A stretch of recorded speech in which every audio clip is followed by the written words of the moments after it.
Estamos abrindo a sessão em homenagem a Adrian Caldwell, 50 anos de cinema na Amazônia, uma sessão especial no Festival de Brasília de Cinema Brasileiro. É uma honra estar aqui fazendo parte dessa programação. Meu nome é Adriana Ramos, eu sou assessora do Programa de Política e Direito Socioambiental do Instituto Socioambiental e fui convidada para facilitar essa sessão de hoje. Essa edição do Festival de Brasília tem como tema o futuro do cinema e o cinema no futuro. Muitos dos assuntos que serão tratados por aqui hoje dialogam diretamente com essa temática, como o papel do cinema em processos de conscientização e transformação democrática da sociedade, formatos híbridos de realização e exibição, novas tecnologias e novos desafios que cineastas, produtores, espectadores e festivais de cinema podem enfrentar cada vez mais no futuro. Com uma obra produzida ao longo de 5 décadas, o cineasta inglês Adrian Caldwell contribuiu de forma inédita para chamar a atenção do Brasil e do mundo para questões fundamentais da vida no planeta, especialmente na Amazônia. A sua trajetória no Brasil incluiu a documentação de momentos históricos, como as expedições dos irmãos Vilas Boas, no Xingu, nos anos 60, a implantação dos projetos de colonização do INCRA, em Rondônia, na década de 80, e a luta de Chico Mendes e o movimento dos seringueiros pela criação das reservas extrativistas no Acre. Em outubro de 2021, completaram-se 10 anos desde o falecimento de Adrian, coincidindo com um momento decisivo para a Amazônia, quando acontece uma disparada nos índices de desmatamento e queimadas e o agravamento de conflitos socioambientais na região, associados a retrocessos nas políticas públicas e espaços de participação cidadã. Essa sessão especial do Festival de Cinema de Brasília, em formato virtual, tem como finalidade prestar uma homenagem ao Adrian Caldwell, como cineasta excepcional no marco dos 10 anos do seu falecimento, e contribuir para o debate público sobre a sua obra, considerando a relevância de se estabelecer pontes entre o passado, o presente e o futuro da Amazônia. Para isso, temos uma programação incrível, que inclui a exibição de um vídeo curto sobre a obra do Adrian Caldwell, um bate-papo com vários de seus colaboradores, e, ao final, um tempo para perguntas e respostas e a interação com a participação de vocês. Grande parte da obra do Adrian Caldwell no Brasil foi realizada em parceria com o Instituto Goiano de Pré-História e Antropologia, o IGPA da PUC de Goiás, tendo o cinegrafista Vicente Rios e o técnico de som Vanderlei de Castro à frente de sua equipe de produção e disseminação. No mais, o IGPA mantém a curadoria e a supervisão de um acervo impressionante das filmagens realizadas no Brasil. Para falar sobre essa parceria, nós vamos conversar inicialmente com Frederico Mael, da equipe do IGPA, da PUC de Goiás, e em seguida haverá a exibição via streaming do curta-metragem documental Visões da Floresta, 26 minutos, produzido por Fred e Vicente Rios, em colaboração com o Adrian Caldwell, que dá uma visão geral sobre sua obra e o acervo transferido para o Brasil. Após a exibição do vídeo, vamos conversar com a Estela Penido, da Casa de Oswaldo Cruz, da Fundação Oswaldo Cruz, a Fiocruz, coordenadora do projeto Histórias da Amazônia, que tem desempenhado um papel fundamental na organização de todo o acervo do Adrian Caldwell no Brasil. Na sequência, vamos fazer aqui uma rodada com falas de amigos e colaboradores do Adrian e com pesquisadores sobre sua obra, incluindo o Brent Millikan, geógrafo e ex-diretor da International Rivers Brasil, a professora Elizabeth Kitamura, da Universidade Federal de Rondônia, o professor Gustavo Cepolini, da Universidade Estadual de Montes Claros, Minas Gerais, Felipe Milanês, do Instituto de Humanidades, Artes e Ciências da Universidade Federal da Bahia, e Ailton Krenak, escritor, pesquisador, ambientalista e líder indígena. No tempo restante, a gente vai abrir para perguntas, comentários e respostas com a participação de quem está nos assistindo aqui. Infelizmente, a transmissão ao vivo pelo canal da TV comunitária da UNB não vai ser possível pela falta de energia aqui no setor de indústrias gráficas em Brasília. Então, a nossa interação vai ser por todo mundo que está aqui na sala do Zoom, e eu vou pedir para vocês mandarem as perguntas e respostas pelo sistema de QIA que tem aqui na sala do Zoom, está no rodapé da tela, né? E a gente vai fazer o possível para reunir todas as perguntas. Se tiver perguntas específicas a algumas pessoas, então pode, por favor, endereçar diretamente. Estou recebendo aqui uma notícia de que parece que a luz voltou, então vamos ter transmissão ao vivo no YouTube. Nesse caso, quem vai nos assistir pelo YouTube pode mandar as perguntas pelo chat do YouTube, tá bom? Antes de passar a palavra para o Fred, eu vou pedir ao Brent Millikan que fale um pouco sobre como surgiu a ideia dessa homenagem ao Edward Cowell e os desdobramentos previstos para o ano que vem. Com você, Brent, por favor. Obrigado, Adriana. Em primeiro lugar, queria te agradecer por você ter aceitado esse convite de ser facilitador desse evento hoje e dar boas-vindas para todos e todas em nome do grupo organizador dessa sessão. Na edição número 53 do Festival de Cinema de Brasília, ou seja, exatamente um ano atrás, foi organizada uma mesa sobre estratégia e impacto do cinema ambiental, que contou com a participação de um grupo muito interessante de pessoas, com a Sol Udry, a Mônica Bulgari da Videocamp, Stella Pinido, André Delia, Clementino Júnior e Silvio Tenda, além da Moema Vieser e eu. E foi um debate super rico sobre o cinema ambiental, na sua diversidade, talvez cinema socioambiental de uma certa forma, que ligando questões de direitos humanos com as questões ambientais, mas discutindo o cinema na sua diversidade de modalidades e sua importância para a sociedade. Especialmente, como a Adriana colocou, no sentido de despertar a consciência crítica e o engajamento dos cidadãos. E a sensibilização de pessoas para realidades diferentes que, em outros formatos de comunicação, muitas vezes é muito difícil. Então, o cinema realmente tem esse dom. E aí a gente discutiu questões como conseguir, através da educação aliada ao cinema, chegar a muito mais gente e como é que a gente pode trabalhar mais em redes e fóruns, inclusive ajudando professores e coordenadores de escola, pessoas que lidam com a educação e usando essa ferramenta poderosa do cinema. Eu vou até mandar depois aqui no chat do Zoom o link da sessão do ano passado para quem gostaria de assistir. Uma das propostas que surgiram no debate do ano passado foi de realizar justamente um evento de homenagem ao Adrien Cowell durante esse ano de 2021, do marco dos 10 anos da sua passagem em outubro de 2011. E a ideia foi, assim, basicamente, realizar uma amostra representativa de seus filmes, abordando as dimensões temporal, territorial, temática da sua obra, com foco na Amazônia, e como a Adriana colocou, fazendo a ponte entre as filmagens daquela época e o que está acontecendo hoje, e o papel do cinema nesse contexto. E aí a gente pensou justamente, além da amostra de filmes, um ciclo de debates com a participação de uma diversidade de pessoas, como lideranças indígenas e lideranças de outros movimentos sociais, entidades da sociedade civil, cientistas, instituições públicas, cineastas, etc. Ou seja, algo que muitos de nós já fazíamos antes com os filmes do Adrien, ao longo desse tempo, né? Sempre usando os filmes como uma base para o debate.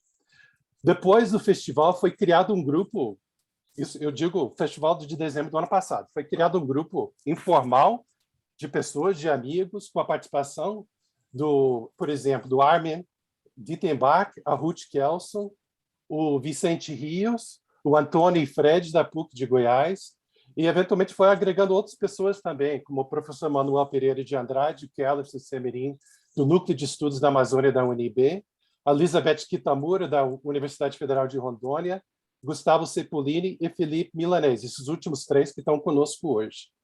Aí chegamos a fazer uma proposta para essa mostra, com 7 sessões, com uma série de filmes abordando temas como o Xingu, povos indígenas, geopolítica da ocupação da Amazônia, conflitos pela terra, a década da destruição, ou seja, a década de 80 em Rondônia, as questões relacionadas a mudanças climáticas e biodiversidade, os conflitos relacionados a hidrelétricas e a exploração mineral e conflitos socioambientais também. E, por último, focando sobre defensores da floresta e o futuro da Amazônia, ou seja, 7 sessões, uma série de mesas, e ficou uma programação super bacana, né, com a participação das pessoas que estão aqui e outras. Infelizmente, por questões logísticas de financiamento, a gente teve que adiar para o ano que vem, mas que vai acontecer, isso a gente garante, vai ser no primeiro semestre do ano que vem, então todos podem ficar antenados e vamos divulgar logo que a gente tiver a data, quando vai acontecer. Mas, enquanto isso, a gente teve a generosa oferta do nosso amigo Silvio Tendler, do festival, para fazer uma espécie de esquenta desse festival de cinema de Brasília que estamos fazendo hoje. Aí, nesse sentido, eu queria agradecer ao Silvio, também a Ana Tendler. Eu queria agradecer também muito a Ana Luísa Bela Costa e Bruna da equipe de produção do festival por todo o apoio e acolhimento e, mais uma vez, agradecer a Adriana Ramos pela facilitação. E, no mais, agradecer a presença de vocês. Aí eu passo de novo para a Adriana. Obrigado. Muito obrigado, Brent. Eu que agradeço, estou me sentindo super honrada de estar aqui e acho que todos nós que estamos aqui para assistir e os nossos espectadores, agradecemos a todos vocês por essa iniciativa e já ficamos aguardando o ano que vem, né? Eu vou pedir, então, agora para o Frederico Mael falar. Eu queria apresentar para vocês, para quem não conhece, Frederico é historiador e advogado, é integrante do Núcleo de Documentação Audiovisual do IGPA, da PUC Goiás, e trabalha no acervo do EID, com acervamento, catalogação, identificação, direitos autorais e montagem de cinema documental. Então, Frederico, por favor. Sim. É um prazer estar com vocês aí no Festival de Brasília. Eu sou o Frederico, né? Ela me apresentou. Sou um dos integrantes do IGPA, mais especificamente no Núcleo de Documentação Audiovisual. Eu falo do nosso núcleo por quê? Porque nós temos uma escola acadêmica da imagem, né? Então, nós seguimos aí o câmera-olho e o rádio-orelha do Dziga Vertov, né? Conhecemos o Flaherty, né? Trabalhamos também com algumas metodologias de Jean Rouch, né? E isso tudo desemboca aí na questão, junto com o Gesco von Puttkamer, que depois tem uma ligação com o Adrian, que depois vem o Vicente Rios. Então, vamos dizer, essa é a nossa escola acadêmica que o nosso núcleo defende, né? Então, o IGPA ele está ligado aí à Pró-Reitoria de Pós-Graduação e Pesquisa, né? Por meio da professora Milka Severino, e também estamos ligados aí à nossa gestão superior, né? Da nossa reitora, a professora Olga. Então, essa é a estrutura que mantém esse acervo, né, que é aí uma média de 7 toneladas de película cinematográfica, que pode ser também aí calculada e traduzida em 1.000 quilômetros de película em 16 milímetros, se a gente for emendar uma na outra, que compõe aí uma documentação de 50 anos da Amazônia, essa ocupação do homem no centro-norte do país e os seus diversos conflitos sociais, né? E quando o acervo veio para o Brasil, numa parceria entre a PUC Goiás e a Casa de Oswaldo Cruz, né, por financiamento do BNDES, logo quando o acervo chegou, nós estruturamos ele dentro, depois veio todo um período de limpeza, depois veio todo um período de troca de embalagens, né? Depois começamos aí uma identificação junto com a catalogação, e foi nesse período que o Vicente virou e falou assim: Frederico, eu tenho algumas fitas mini DVs e eu gostaria de montar um filme, que eu gravo isso há anos. Em alguns momentos eu paro a produção e gravo aquilo que é do meu interesse. E como eu sou o técnico, né, que eu praticamente digitalizei uma boa parte do acervo, eu falei para ele: então traz esses mini DVs, Vicente. E ele sempre falava para mim que o filme ia começar com um caminhão na Praça Universitária, trazendo um acervo para a PUC Goiás. E, pelo incrível que pareça, colocamos o caminhão e o restante do filme ele apareceu. Não como num passe de mágica, mas num processo de montagem muito, muito dialético, né? Utilizando metodologias como câmera-olho, rádio-orelha, porque depois de eu ter estudado todas essas teorias, chegou o acervo, eu estava pronto para poder montar aquilo, e nós temos um acervo imenso. Então, nós trabalhamos para poder criar uma representação da realidade. E assim foi montado o... São milhões de cidades no mundo. Está tendo uma interferência. E aí, nós montamos o Visões da Floresta e fizemos um grande copião. Quando o Adrian viu aquele copião, ele falou assim: nós vamos reduzir isso aqui, vamos montar assim assado. Então, eu montava junto com o Vicente, depois o Adrian corrigia, já começamos ainda naquele tempo a reduzir a qualidade, mandar para ele em Londres, teve um período que ele estava em Londres, ele corrigia com timecode na tela e a gente vinha remontando, e quando faltava para ele gravar apenas 3 frases para a gente terminar o filme Visões da Floresta, o Adrian veio a falecer, né? Então, nós temos um carinho aí especial pelo Visões da Floresta, por quê? Porque ele trabalhou ativamente, né? O Adrian Cal trabalhou ativamente na montagem, ele dava muita liberdade para a gente poder experimentar, montar, trocar planos, associar para gerar sentido, e é o autor falando sobre a sua própria obra, né? Então, isso é interessante. Ele fala sobre a experiência dele no Brasil, como ele aprendeu a caçar com os índios, né? Como é que você enxerga a imagem. Então, esse material foi montado dessa forma e a PUC Goiás preserva esse acervo e aí continuamos aí porque é uma luta constante.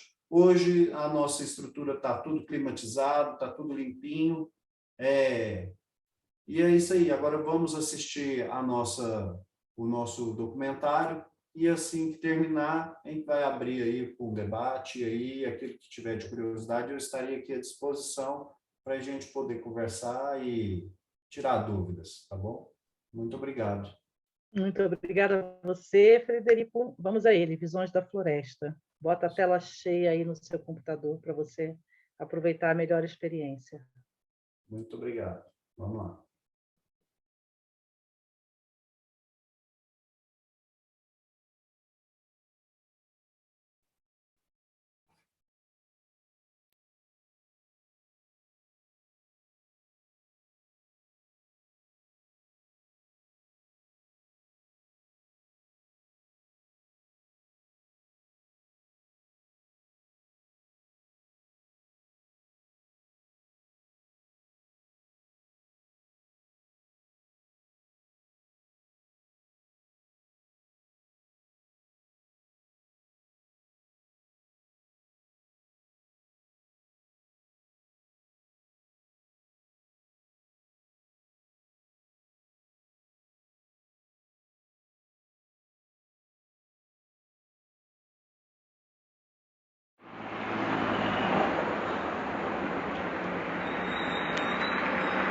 Quando eu cheguei em 1958, era impossível pensar de uma ameaça para a floresta. Era a floresta que ameaçou os homens. E até naquela época eles usaram a palavra o inferno verde. Na época, você veio da Inglaterra para essa missão? Não, eu estava na expedição do Oxford e Cambridge. E nós fui lá visitar Orlando e Cláudio. Quando eles foram embora, eu pedi para ficar com Orlando. O grupo eram, quantos eram? 5, Seis, né? 6. Eram 6. E queriam conhecer aquela região do sertão. Então eles foram para lá, ficaram conosco um tempo. E eles voltaram. Mas o Adrian não voltou. O Adrian foi catequizado pelo sertão. É bom ter cuidado com quem você catequiza. Estas 7 toneladas de filmes são os frutos daquela conversão. O acervo é um armazém dos acontecimentos da época e preserva as visões que formaram essas ocorrências. James e Frederico são os técnicos, organizando os filmes não montados. Este vídeo é uma lembrança de algumas visões que dominavam naquele tempo a floresta amazônica. Por 3 décadas, a PUC Goiás firmou convênio com Adria, e nestes 30 anos filmei com ele a construção deste acervo. Como donos do paraíso, eles deram boas-vindas a todos os amigos dos Vilas Boas.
Os índios amam festas, uma chegada, qualquer tipo de novidade.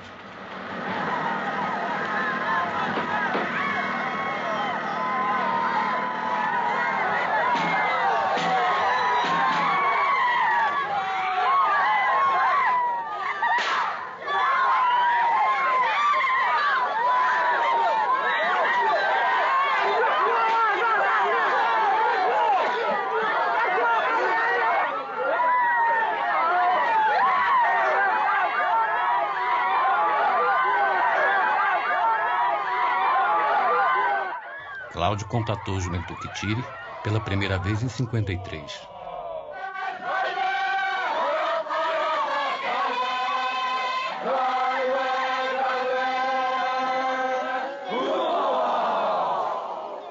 Agora ele chegou para pedir ajuda na expedição que vai contatar uma tribo isolada e completamente desconhecida pela nossa sociedade, os Panará.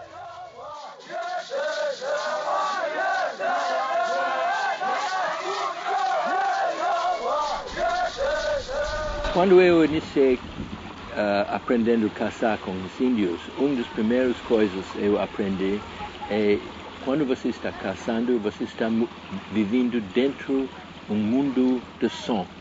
Você caça com o som. Você não somente no último momento, por exemplo, de uma caçada, você está aproximando um bicho para matar. Pelo meia hora você não vê ele, mas está ouvindo ele. E só no último momento, quando você está atirando, você está vendo ele.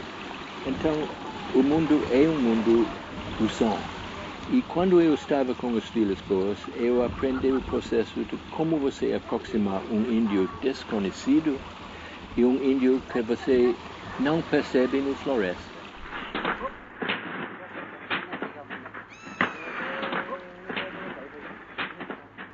Na selva, a visão se limita a poucos metros. Portanto, a segurança da expedição depende do sentido de audição do índio.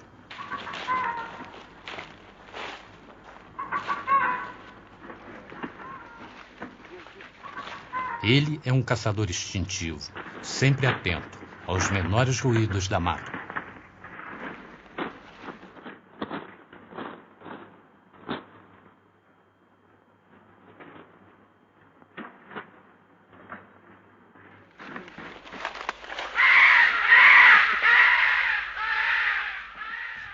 A cada 3 ou 4 dias, as provisões são levadas para um novo acampamento, seguindo o grupo avançado, aproximando da área onde os isolados devem caçar. Exemplo, este crânio de macaco limpo pelos urubus. Choveu ontem. Choveu ontem? Ontem choveu, é de ontem ou de hoje. Os índios marcam seus caminhos quebrando ramos, e esta linha de ramos quebrados podem levá-los aos Panará.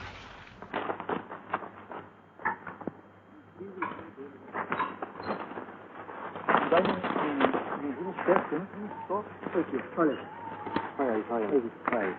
Esse mais importante ali. Olha aí.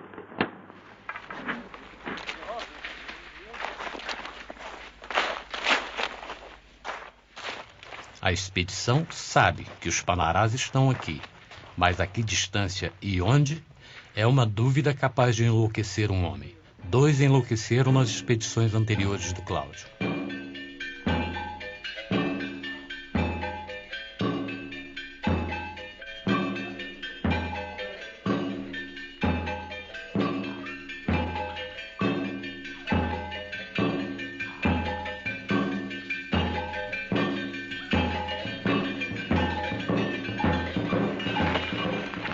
Na mata, é preciso seguir os próprios pensamentos. Não se pode ver o índio que está na tocaia, mas a sua imagem é sempre presente, dando rumo a cada etapa da expedição.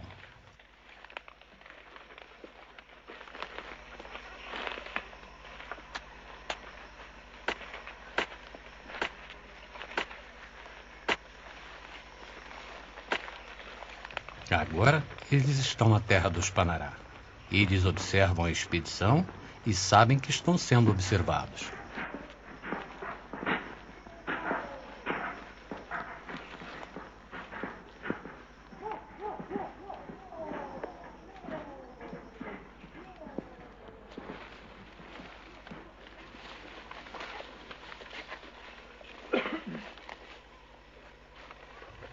É marca de uma borduna. É início de um longo e curioso processo de comunicação. Os Panará recusam os presentes, mas quem dá presente pode ser inimigo? A dúvida perturba o reflexo de matar.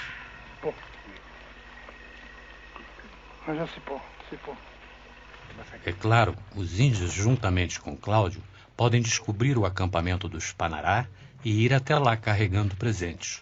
Mas a experiência revela que isto não é bom.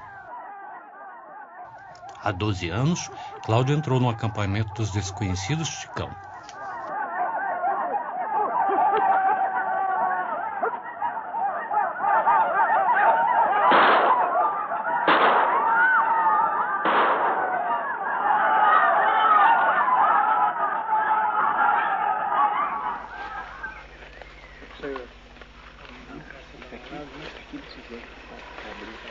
Foi a última visão deles por quase 10 anos e levantou as questões centrais de todos os contatos. Deve se aproximar dos índios, pressionando o contato, ou acampar e atraí-los, deixando a decisão para eles?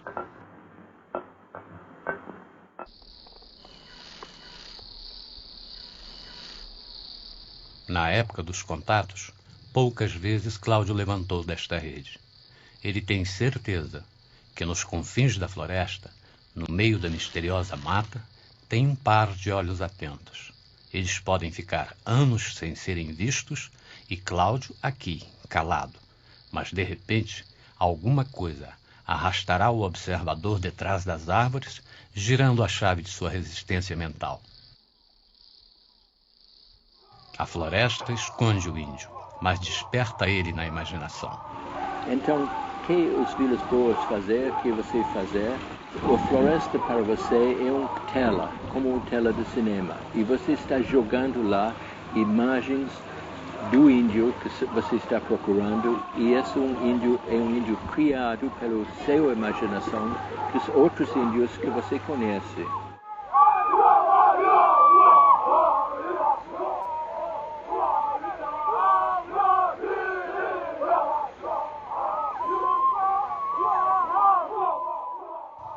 Do ponto de vista do índio, a sua percepção de nós é dominada pela sua visão de caçador.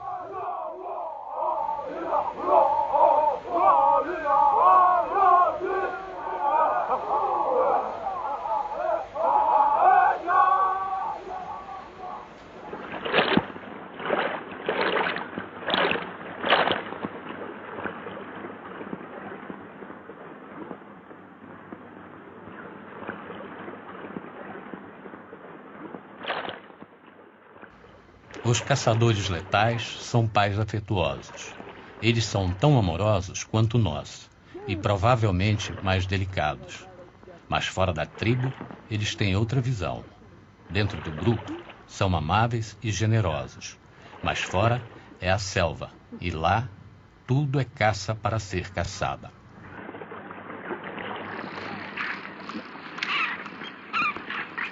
Para viver, o índio precisa matar. E eles matam, diariamente, sem compaixão.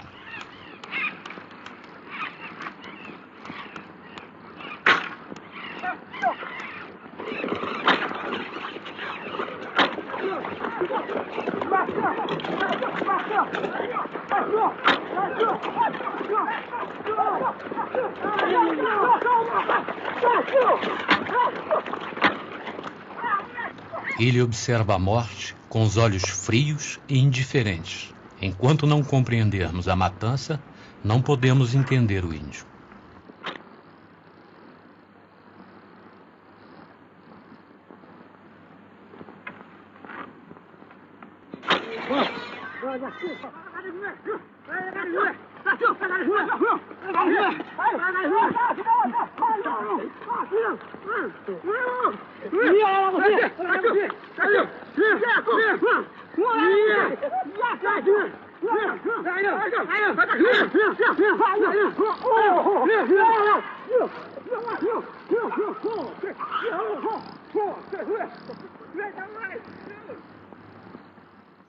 Matar é a economia da selva, é a regra de existência, é um reflexo instintivo e automático.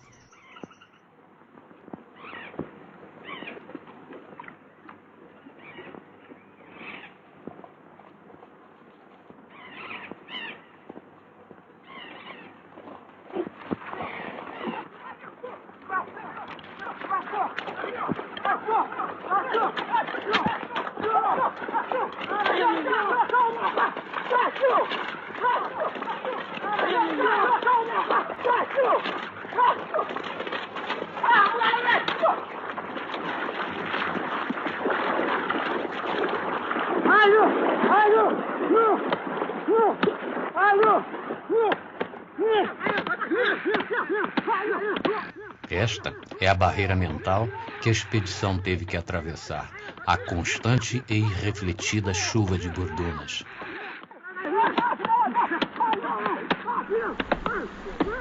Os primeiros que entrou à Amazônia estavam procurando Eldorado, que não existe. Então, eles sabiam de outras cidades que deu muito ouro para os castelhanos e eles estavam sonhando descobrir mais um. Mas esse não existiu e o Eldorado levou muito deles para a morte.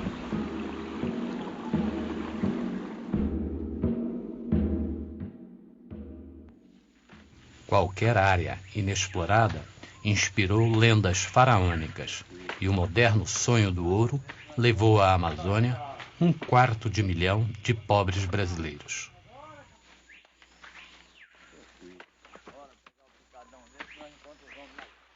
E o ouro não foi um mito. Acharam-no em centenas de garimpos como este, espalhados na Amazônia.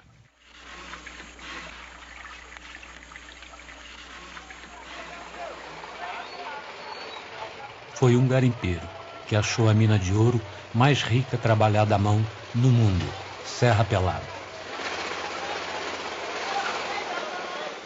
Este gigantesco buraco foi o Eldorado para 80 mil garimpeiros, e todos ali sonharam em fazer fortuna.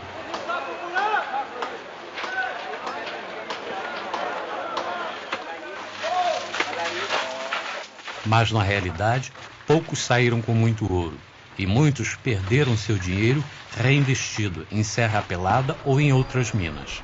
E tem muitas coisas dessa na floresta. Até se você pensa, todo o processo de colonização na época de 1980 era uma imaginação errada do governo.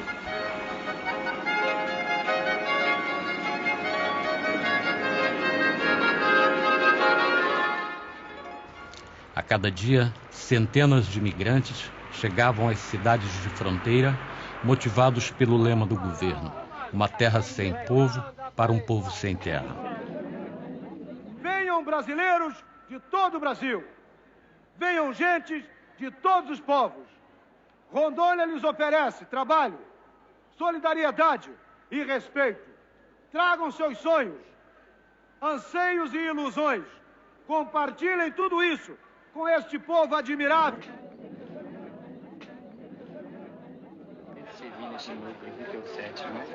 Tem inclusive esse mapa com as linhas do ouro preto caindo no O governo lançou colonos dentro da floresta e o que o colono fez? Ele tinha na cabeça dele o tipo de agricultura ele estava fazendo na Rio Grande do Sul. Era um sonho colocando dentro da floresta.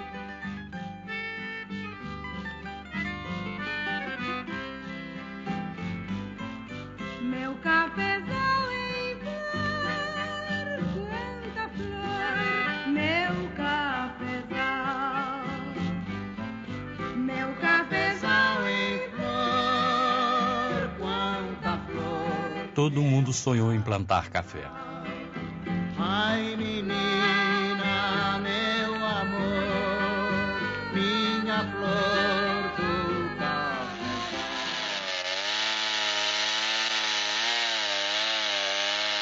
Renato foi um dos primeiros a entrar nessa linha do INCRA.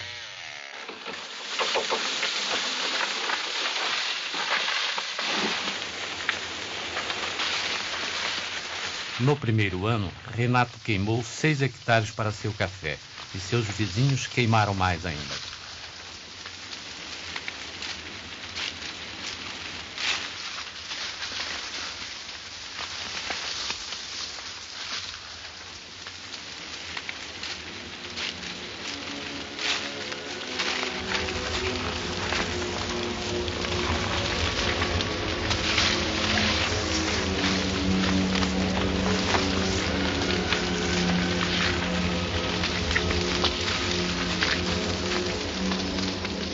foi um sonho de uma região temperada, infligida sobre uma floresta tropical. Depois de 6 anos, 60% das terras desmatadas em Rondônia já estavam abandonadas. Meu cafezal em flor, quanta flor, meu cafezal. A casa do Renato deserta. Cafezal em flor, quanta flor, meu cafezal. Seu café mais triste ainda. Meu amor, minha flor do cafezal.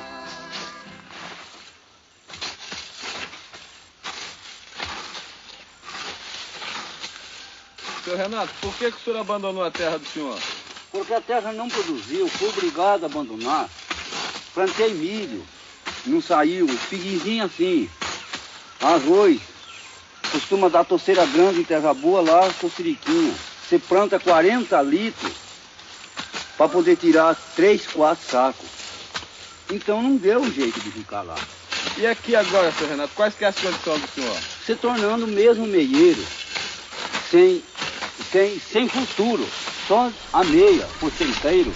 Ele entrou na floresta, desmatou, plantou isso e depois 6 anos abandonou porque a terra não aguentou esse tipo de agricultura e ele foi embora.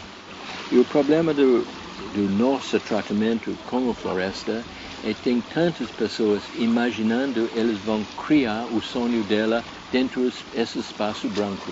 Mas não é espaço branco, é um espaço de um tipo de vegetação muito específico, muito rico, e tem gente que sabe, como os índios e seringueiros, como tratar e viver com essa floresta. O sonho dos seringueiros foi projetado por Chico Mendes, contrariando os fazendeiros que roubavam suas terras. Você sempre é seringueiro? Sempre fui seringueiro. Meu pai era seringueiro. Eu comecei a cortar com 9 anos de idade. E durante 20 anos eu cortei seringa direto. Só em 75, mais ou menos, quando chegaram os fazendeiros, eu entrei no sindicato, aí eu parei mais um pouco, cortava menos. Esse ano, os deputados federais e os senadores vão fazer a nova Constituição do país. E é na nova Constituição do país que vai ter que estar assegurado todos os direitos dos trabalhadores. Porque até hoje nós só tivemos deveres, nunca tivemos direitos. E eu vou explicar isso aqui melhor na luz, tá? Nós não podemos permitir que as matas e que essa floresta caia. É a nossa sobrevivência acima de tudo, companheiro. Ela representa, não só para nós, mas hoje para o mundo inteiro, a Amazônia é a única reserva florestal do mundo capaz de garantir a vida da humanidade. Chico Mendes, em defesa da floresta amazônica, contra a devastação da mata, contra a expulsão do homem e sua troca pelo boi, pela criação de reservas extrativistas. Chico Mendes. Nesse momento, dar a minha mensagem em meu nome, em nome do Partido dos Trabalhadores, em nome dos trabalhadores e em defesa da Amazônia, companheiro. Essas palavras que vocês estão vendo aqui, isso aqui é a bandeira, representa a bandeira, o futuro dos trabalhadores da Amazônia e da humanidade. A visão do Chico foi importante para o futuro da Amazônia. Por esta visão em defesa da Amazônia, Chico foi assassinado.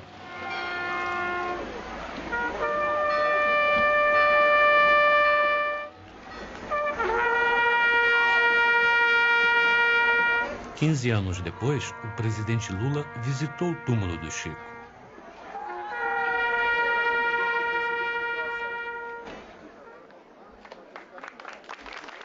Depois, o presidente falou em frente à casa do Chico.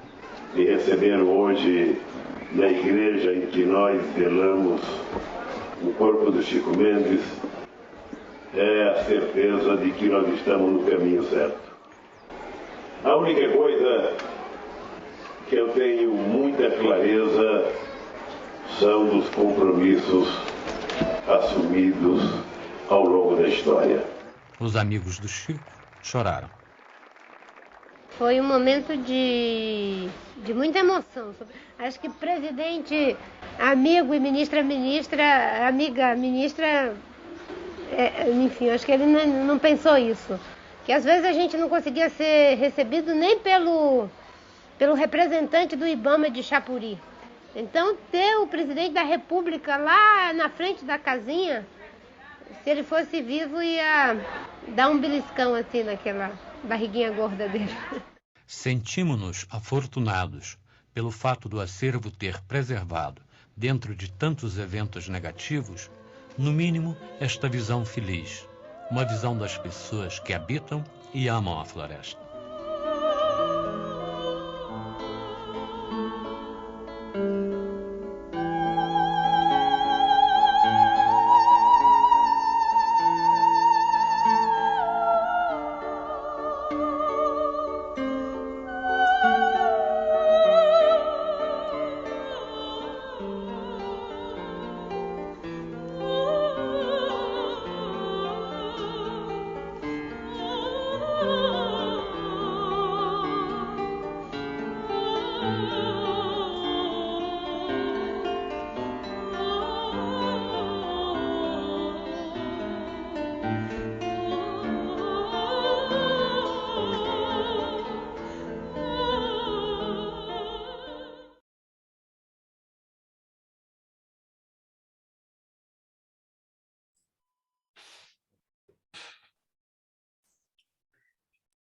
Muito bom.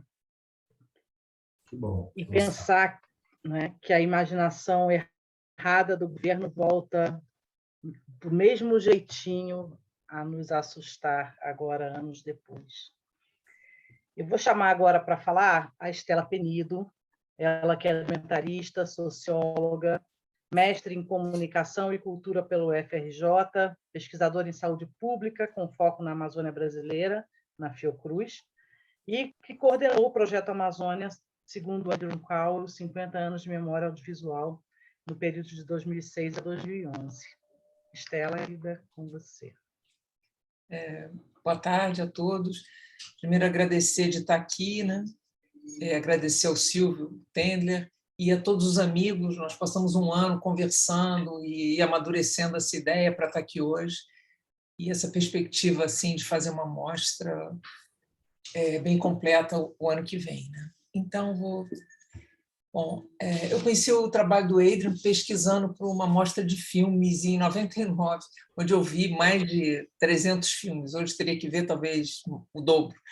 E o material da década da destruição realmente sobressaía pela densidade, pela narrativa, enfim, né? Bom, resumindo assim, em 2005 eu conheci pessoalmente o Adrian Cowell e o Vicente Rios em Porto Velho, no primeiro ou no segundo Cine Amazônia. E nesse encontro, ainda nesse ano, eu fui para Goiânia, para o GPA, encontrar o Vicente e o Adrian, e sobre a intenção do Adrian de doar seu acervo de filmes realizados no Brasil para o GPA, que foi o Instituto Goiano de Pré-História e Antropologia, da PUC Goiás, fez toda a coprodução dos trabalhos no Brasil a partir da década da destruição, e que foi muito importante. Quer dizer, o Adrian teve toda uma entrada no Brasil, porque ele estava entrando com a Universidade Católica de Goiás. Ele não estava entrando como um repórter ou como um cineasta da BBC, que, claro, teria muito mais entrave. Assim, né? Então, eu não tenho dúvida da importância que foi essa parceria do Adrian com a PUC de Goiás e com o Vicente, sobretudo, né? Bom, a partir de então, né, que eu tive esse encontro, afinal de 2005, com a minha amiga e parceira da Fiocruz, Luísa Andréia, que também está envolvida nesse projeto aqui que a gente está agora, e com o apoio da Casa Oswaldo Cruz, fizemos um acordo de cooperação técnica entre a Fiocruz e a PUC Goiás para a vinda do acervo de filmes para o Brasil. E desde aquele momento eu tinha clareza que o projeto estava trazendo para o Brasil parte da história da Amazônia que não estava registrada em nenhum outro lugar. Quer dizer, tinha um ineditismo naquelas informações do ponto de vista histórico, né? É importante falar também que o Adrian ele fez graduação em História, né? Então, isso também dá essa profundidade, essa dimensão de história e memória. Eu não sei se eu vou ter tempo de falar disso aqui hoje, né? do trabalho dele, né? Então, a gente submeteu esse projeto Histórias da Amazônia para a Lei Rouanet, captamos pelo MINC, pelo Ministério da Cultura e pelo BNDES. Né? O projeto contemplava o transporte dos filmes da Inglaterra para o Brasil, a organização da área de guarda dos filmes no IGPA, né? Com climatização, estojos para os filmes, equipamentos, etc., e a organização de uma mostra de filmes e seminários em diversas cidades do Brasil para a divulgação do acervo quando chegasse. Né? Então, a gente fez esse trabalho em Londres, o Vicente, eu e o Mário Arruda, que foi um professor do IGPA bem importante também, que acompanhou lá o contato com os Urueu-Uauau. É uma coisa incrível que o acervo veio sem pagar imposto. O acervo de filmes do Adrien, o Adrien calculou em 20 toneladas, 12 toneladas, foram 6 toneladas, que é a coisa beça, como disse o Frederico. Eles entraram no Brasil como material científico, quer dizer, não tributável, não se pagou um tostão para a entrada desse acervo no Brasil, e a alfândega foi feita em Goiânia, quer dizer, como diria o Vicente, né, bingo, né, deu tudo certo, foi muito trabalho. É importante eu falar de pessoas que foram, muita gente, foi muito importante, muita gente acreditou que era importante, que isso ia dar certo. Na época, o diretor do IGPA, o Jesus Marco de Ataídes, a Maria Eugênia, e, enfim, o Mauro Domingues, do Arquivo Nacional, quer dizer, pessoas que jogaram muita energia para ajudar a formatar o projeto, para a gente conseguir captar esses recursos, que viabilizou isso.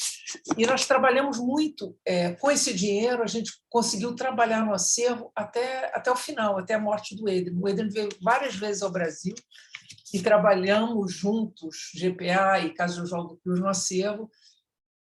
Fizemos o site Imagens Amazônia, que era interessante colocar no chat aí, os lugares onde esse acervo pode ser consultado, tanto na coleção Adrien Cal da base ARC da Casa Oswaldo Cruz, como na página Imagens Amazônia, que está sediado, esse site está sediado no GPA, onde estão todos os filmes, sinopse, tem noção do que é esse acervo ali, e as mostras que nós fizemos, os seminários foram transcritos, enfim, o material é bem rico para estudo. Então, a gente, além da produção desse filme que a gente viu, a gente fez sempre com a direção do Adrien e coordenação dele, né? A gente telecinou material não editado do primeiro contato dos Urueu-Uauau, quer dizer, material que não está no filme, na trilha dos Urueu-Uauau, a gente telecinou um material grande. Essa campanha do Chico Mendes, de 86, o Adrien selecionou, a gente telecinou também. E fizemos a versão em português, que era uma coisa que o Adrien era um pouco resistente, porque ele achava que não tinha importância, dos filmes realizados pelo Adrien na década de 1960, antes da parceria com o GPA. E foram um total de 7 filmes, cerca de 25 minutos, a série A Destruição do Índio, a série Cultos do Sertão e um filme sobre o destino do Coronel Fosse. Então, a gente pesquisou no acervo negativo, 16 magnético, negativo óptico, positivo, o que tinha para fazer as novas versões. E como é que, quer dizer, acho que as versões de 2008 e 2009, incluindo aí o filme Killing for Land, Matando por Terras, que foi um filme que faz parte da série da década da destruição. Ele não foi feito versão na época por uma questão de segurança, porque tem uma denúncia sobre quem foram os mandantes dos crimes no filme, e o Adrien e o Vicente avaliaram que não podiam fazer, que ia botar essa pessoa em risco. Foram já em 2008, no final, 2010, o Vicente e o Adrien perguntaram, viram que essas pessoas não estavam mais na região e que poderia então ser divulgado esse filme, que foi pouquíssimo exibido, é um filme super atual, né? Mas a coisa interessante que a gente fez foi que assim, a forma de o Adrien trabalhar era com a narração em off em inglês em cima das imagens. E como a gente está fazendo as versões em português, com o negativo, com a cópia, sem a narração, a gente trouxe todos os diálogos feitos que estavam ali na gravação, diálogo com os... no filme que retrata Canudos, por exemplo, tem um depoimento de uma velhinha, muito velhinha, que ouviu como é que foi a Guerra de Canudos. Então, ela fala, então a gente trouxe isso para ficar na versão em português, tudo foi feito, todas as narrações foram feitas pelo Luiz Carlos Saldanha, que era uma pessoa mais ou menos da geração do Adrian, com Aurélio Dias, Maria Baiton, quer dizer, foi toda uma equipe muito grande assim que conviveu, né, com Adrian. Né? Eu vou finalizar, que já deve ter dado 5 minutos. Quer dizer, todos nós do IGPA e da Casa Oswaldo Cruz envolvidos nesse projeto, que começou lá, a ideia lá em final de 2005, e terminou com a morte do Adrian, porque o Adrian estava vindo, ele coordenou a tradução, ele aprovava a tradução para a narração em português, e ele coordenava tudo, e ele estava embarcando para acompanhar a gravação da narração pelo Saldanha no estúdio do Aurélio, como a gente já tinha feito todas as outras, e na véspera ele faleceu. E aí a gente se empenhou para finalizar, porque também, se não fosse naquele momento, a gente não ia conseguir retomar o trabalho. Então, a gente finalizou a gravação da narração de um trabalho que já tinha sido todo aprovado pelo Adrian, e enfim. Então, ou seja, eu queria dizer assim, que para todo mundo que esteve envolvido nesse projeto, a gente teve o prazer de conviver e de trabalhar com o querido Adrian nos últimos anos da sua vida. E é muito importante a divulgação desse acervo, não sei se alguém já colocou aí no bate-papo, a Sol poderia botar, os lugares onde esse acervo pode ser consultado e visionado no IGPA, enfim. Então é isso, é só. Muito obrigada, Estela. Muito bom a gente ir ouvindo, e vai ser muito rico ouvir um pouco do relato de cada um aqui, né? A gente vai voltar agora no Brent. Quando eu chamei o Brent para fazer a abertura, eu não fiz uma apresentação de quem é o Brent. O Brent é mestre em Geografia pela Universidade da Califórnia. Ele trabalhou em Rondônia como pesquisador e ativista de organizações da sociedade civil. Colaborou com a equipe do Adrian Cole na organização de debates públicos sobre a série Década da Destruição e em campanhas de incidência sobre a atuação do Banco Mundial na região. Então, vamos ouvir também um pouco do Brent, da experiência dele com o Adrian. Tá. Bom, queria falar um pouco assim, da minha experiência pessoal com o Adrian e a equipe dele, principalmente o Vicente Rios e Vanderlei de Castro, um pouco a ligação com os temas que a gente está discutindo aqui hoje, né? A partir da minha experiência. Eu ouvi falar pela primeira vez no Adrian em 82, em Ouro Preto do Oeste, uma cidade pioneira no interior de Rondônia, no eixo da BR-364, que ainda não estava asfaltado. Na época, eu estava fazendo pesquisa pela Universidade da Califórnia sobre esse processo de expansão da fronteira agrícola em Rondônia e o Polo Noroeste, um projeto financiado pelo Banco Mundial, que tinha como foco o asfaltamento da BR-364, ainda nessa época de governo militar, né, na época que Rondônia estava virando Estado, mas tinha uma série de componentes de desenvolvimento rural integrado, isso foi até antes de se falar em desenvolvimento sustentável e de proteção ambiental, até falava de proteção das terras indígenas. Era um projeto muito polêmico, já inclusive dentro do Banco Mundial naquela época, eu me interessei por esse projeto trabalhando numa entidade da sociedade civil lá nos Estados Unidos e consegui uma pequena bolsa para ir para Rondônia. E o Ouro Preto, o PIC, Projeto Integrado de Colonização, é um dos primeiros assentamentos do INCRA, criado em 1970. E, aliás, foi a época que eu conheci o Ailton em Cacoal, né, em 83, depois, quando ele estava lá, trabalhando com o povo Suruí, Paiter Suruí. Em Ouro Preto, eu conheci o Gabriel Ferreira, que eu estava trabalhando como agrônomo do INPA e assistente de pesquisa do cientista muito conhecido Philip Fernside, na área de agroecologia, sobre os impactos ambientais da sustentabilidade da colonização em Rondônia, esses assentamentos que vocês viram agora. E o Gabriel estava participando das filmagens do Adrian, e ele comentava que tinha conhecido esse inglês, muito gente boa, muito refinado, muito educado, uma pessoa muito interessante, e que estava fazendo esse filme, essa série de filmagens de uma década em Rondônia, que era uma coisa inédita, né? Quem fica uma década numa região na Amazônia? Era justamente essa série, A Década da Destruição, que depois a Elizabeth vai falar um pouco mais. Mas, enfim, contando a história, quem eram esses migrantes como o Renato, que vocês viram agora, de onde vieram, por que vieram, o que aconteceu depois que chegaram, o que estava acontecendo com as pessoas cujos territórios, às vezes, eles estavam entrando em conflito. E como o Gabriel, especificamente com essa parte com Renata, mostrando, por exemplo, como migrantes foram assentados pelo INCRA em terras fracas, que tinham muita dificuldade de sobrevivência, enquanto grandes fazendeiros tinham alguma das melhores terras em Rondônia, como na Gleba Curumbiara, que, aliás, depois foi palco de um conflito muito grave, depois um assassinato que muita gente conhece. E contando a história como do Fábio, o filho de um migrante, que foi levado pelos indígenas Uruauau quando sua família foi assentada no território desse povo indígena.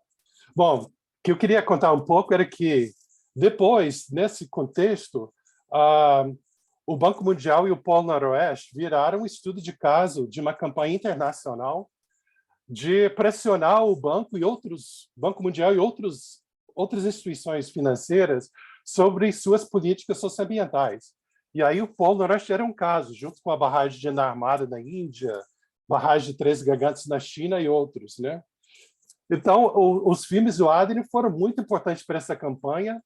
Aliás, eu lembro uma experiência em Washington, em setembro de 84, que foram das primeiras audiências públicas no Congresso sobre o Banco Mundial e sua política ambiental, e tinham justamente uma sessão que era sobre o Polo Noroeste, em que eu participei junto com José Lutzenberg e outras pessoas, e o Adrien estava lá com a equipe filmando. Inclusive, eu lembro, ensinando o Lutzenberg a colocar gravata, que naquela época ele ainda não era político e era uma novidade para ele. Como se sabe, depois o Adrien, na mesma linha, filmou com Chico Mendes, que contou toda a história da luta dos seringueiros em relação ao Banco Interamericano de Desenvolvimento, que estava financiando a continuação da BR-364 entre Porto Velho e Rio Branco, e a luta pela criação das reservas extrativistas. E o Adrien, suas filmagens, sua relação com o Chico foram muito importantes nesse processo, inclusive para a própria projeção de Chico Mendes, né? Uma coisa que eu lembro naquela época também, que eu estava na Universidade da Califórnia, em Berkeley, como a gente usava os filmes do Adrien nas aulas, na sala de aula, como ferramenta educativa, que era muito importante. Mais tarde, em 85, 86, uma outra experiência com o Adrien e a equipe, foi o uso dos filmes já naquela época, estava no meio da década, mas já usando os filmes para o debate público. E isso numa época que o Brasil estava passando por um processo de redemocratização. Ou seja, já usando os filmes como a ferramenta nesse sentido para o debate sobre esses temas tão importantes. E o interessante nessa época, nesse processo de democratização, meu amigo Gabriel Ferreira virou secretário de Agricultura e, em colaboração com a equipe do Adrien, principalmente com Vanderlei de Castro, se organizou um evento super importante lá em Porto Velho, que teve a participação de pessoas como Ailton Krenak, Raimundo Barros, dos Seringueiros, pessoal do MST, Jean Dubois, o próprio governador de Rondônia, Lutzenberg, o Pedro Wilson, né, o reitor da Universidade Católica de Goiás, e fizemos um debate lá na Camelo Dutra, né, um pouco nessa linha, né, mostrando filmes e fazendo uma série de debates, que foi um exemplo, entre outros. A Semana de Paz em Goiânia, e foi um outro exemplo, e vários outros eventos. E levantando essas grandes questões que até hoje se debate, né? Tipo, para progredir, é preciso destruir a Amazônia. Eu lembro até que tinha um vídeo de divulgação desse evento que passou na TV falando sobre isso.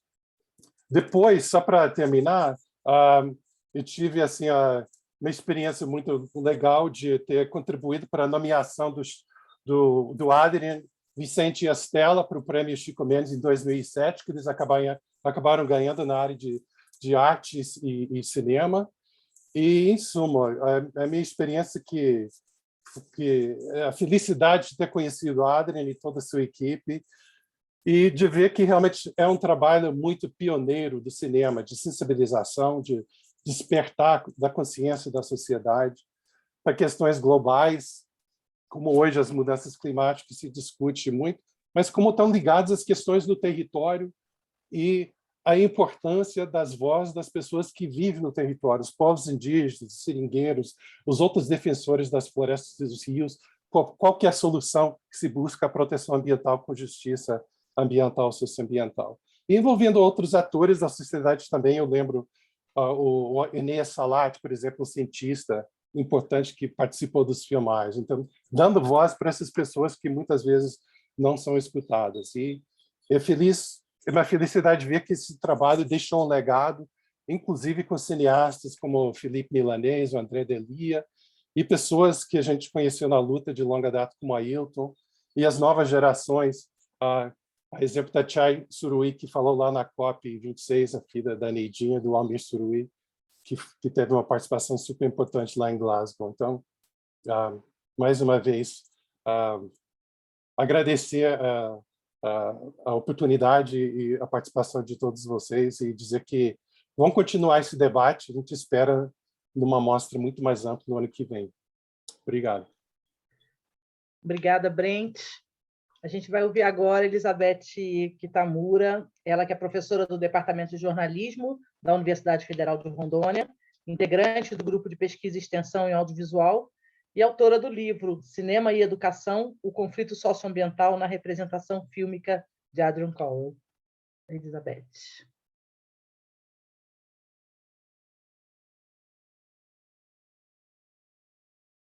Você precisa abrir seu microfone para a gente poder te ouvir.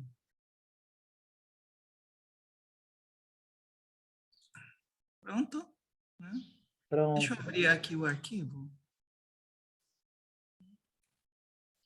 Enquanto vou falando, já vou apresentando, né? Então, vamos lá. Boa tarde a todos e todas. Eu agradeço a oportunidade de estar aqui conversando com vocês. Eu gostaria de aproveitar os 5 minutos para falar sobre a série A Década da Destruição, composta por 5 episódios, filmada na Amazônia Ocidental.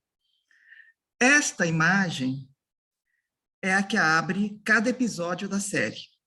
A floresta em chamas, embalada por uma música clássica. Quando concluí a minha tese, entrei em contato com Cowell para checar autor e título, via e-mail fornecido por Vicente Rios. Então, no dia 27 de maio de 2011, ele estava muito ocupado. Ele responde ser a música de Villa-Lobos e o título, o Irapuru, o pássaro da Amazônia. Soube, então, que Villa-Lobos era apaixonado também pela Amazônia. Na mesma mensagem, escreveu Cowell: educação ambiental é a solução, claramente, para os problemas que documentamos em Rondônia. Além de Villa-Lobos, como podemos assistir, né, nas Visões da Floresta e escutar, os recursos sonoros nos episódios destacam também a música sertaneja, apreciada pelo migrante, porque cantam as saudades deste sulista expulso de seu lugar e reforçam os desencontros de lugares, o de origem e o novo meio ambiente. Quando a canção Meu Cafezal é Flor, que vocês viram, cantada por Cascatinha e Inhana, embala as imagens da floresta florida de ipês em chamas, o efeito de sentido é avassalador. Então, agora, seguem as imagens que ilustram como a série A Década contribui para a educação ambiental crítica ou emancipadora. Tenho aqui 3 imagens, né? A contribuição de Cowell para a construção de saber ambiental, pela sua riqueza documental, que testemunha um período importante da história da ocupação da Amazônia. Essas imagens, provavelmente, os outros podem me ajudar, ainda no período da ditadura militar. Beth, você está compartilhando a sua tela para a gente poder ver as imagens? Não está compartilhando? Ainda não. Mas a gente vai te dar o tempinho para fazer isso para todo mundo. Ai, que horror! Meu Deus! Espera aí.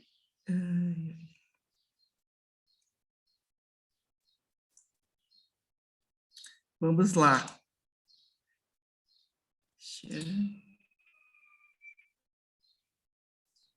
Agora sim? Agora a gente está vendo a tela do seu computador, você precisa mudar aí para ver a imagem. Ótimo. Uhum. Mas, então, vamos lá. Mas eu preciso repetir, então... Mas pronto, agora sim, agora perfeito. Uhum.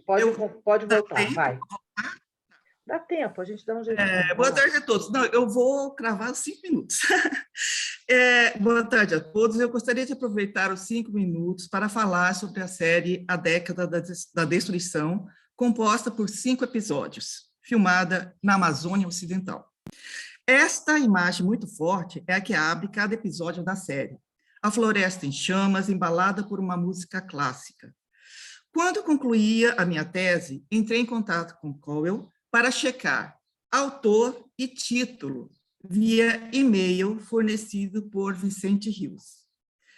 Ele estava muito ocupado, né? Como vocês já explicaram antes, o que ele estava fazendo, principalmente a Estela.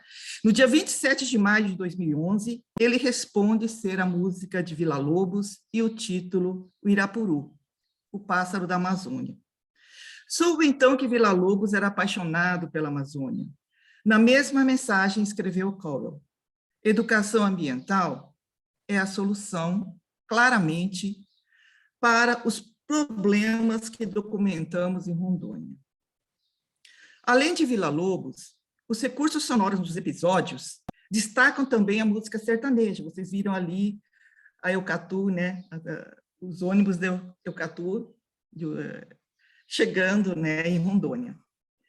Apreciada, porque a música sertaneja é apreciada pelo migrante, porque cantam as saudades deste sulista expulso do seu lugar e reforçam os desencontros de lugares, o de origem e o novo meio ambiente. Quando a canção Meu Cafezal em Flor, como vocês ouviram, cantada por Cascatinha e Inhana, embala as imagens da floresta florida de ipês em chamas, o efeito de sentidos é avassalador. Então, seguem as imagens que ilustram como a série A Década da Destruição contribui para uma educação ambiental crítica ou emancipadora. Bom, temos aqui 3 imagens, pela sua riqueza documental, que testemunha um período importante da história da ocupação da Amazônia. Aquela anterior seria o cacique Tari, do povo Uruê-Uauau, olhando em direção da câmera de Adrian Cowell, que estava escondidinha. E esta segunda imagem é a mão do homem branco nos ombros de Tari. E a terceira, Tari já doente. Né? Foram 10 anos de filmagem, né, na década da destruição. Okay? A contribuição de Cowell para a construção de saber ambiental, porque permite pensar a educação ambiental de volta ao terreno da política. Como ilustrou muito bem Brent, não é? E o Ailton também pode enriquecer esse debate. Aqui as imagens, né? Foram até o Congresso. Vamos lá. 3 imagens, pela sua riqueza documental, que testemunha um período importante da história da ocupação da Amazônia. Vocês viram, né, ali, na Visões da Amazônia, a família de Renato, oriundos do estado do Paraná. Né? Renato, Maria, sua esposa, e os filhos pequenos. Então, a chegada dos migrantes, né, que ilustra essa imagem. Maria, esposa de Renato, na obrigatoriedade de derrubar a mata para ocupar, né? E a 8ª imagem, a família de Renato novamente retirada. É o cumprir a Via Crucis em busca da Terra Prometida. E imagens 9 e 10, porque representa a relação homem-natureza mediada pelos conflitos sociais. Então, eu tenho aqui a imagem de Darli Alves da Silva, o mandante do crime e a vítima, Chico Mendes. Como os episódios da década dialogam entre si e se completam em torno da temática socioambiental, assim, outra relação de oposição pode ser considerada nesta relação entre o homem e a natureza mediada pelos conflitos sociais, neste tópico. A de Darli e Renato. Renato, esposo de Maria. Renato representa o migrante que não tem ainda o seu pedaço de terra. E Darli, aquele que acumula bens patrimoniais. Então, dessa forma, pela história ambiental exibida por Adrian Cowell, podemos nos aproximar e tentar compreender o acirramento dos conflitos fundiários em Rondônia. Vamos lá. E, para terminar, porque tem pouco tempo, eu vou deixar aberta aqui essa imagem cedida por Brent, que é uma imagem belíssima, né? Sobre esta perspectiva, parece-nos pertinente problematizar o cinema, e, em especial, o documentário, como prática social em seu processo de construção e desenvolvimento de propostas de comunicação e educação, nos quais, em conexão com outros fenômenos socioculturais e políticos, sejam caminhos convergentes para o saber ambiental e contribuam efetivamente à construção de conhecimento que produza a sabedoria. Essas são as reflexões possíveis que nos permite a série A Década da Destruição, de Adrian Cowell e Vicente Rios. E gostaria de concluir com a frase do cacique Almir Suruí, de Rondônia, feita no programa Roda Viva TV Cultura no mês passado. Disse ele: nós, e acrescento, indígenas, não somos inimigos do povo brasileiro.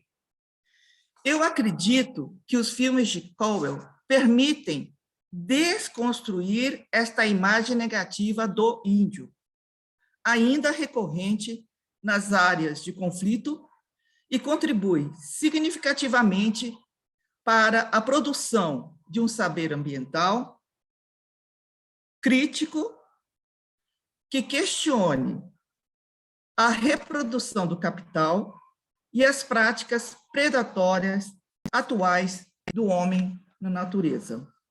Eu gostaria de exaltar aqui que, quando Cowell estampa ali, no plano próximo, a imagem de Darli, Darli não é apenas o mandante do crime, ele também é um migrante.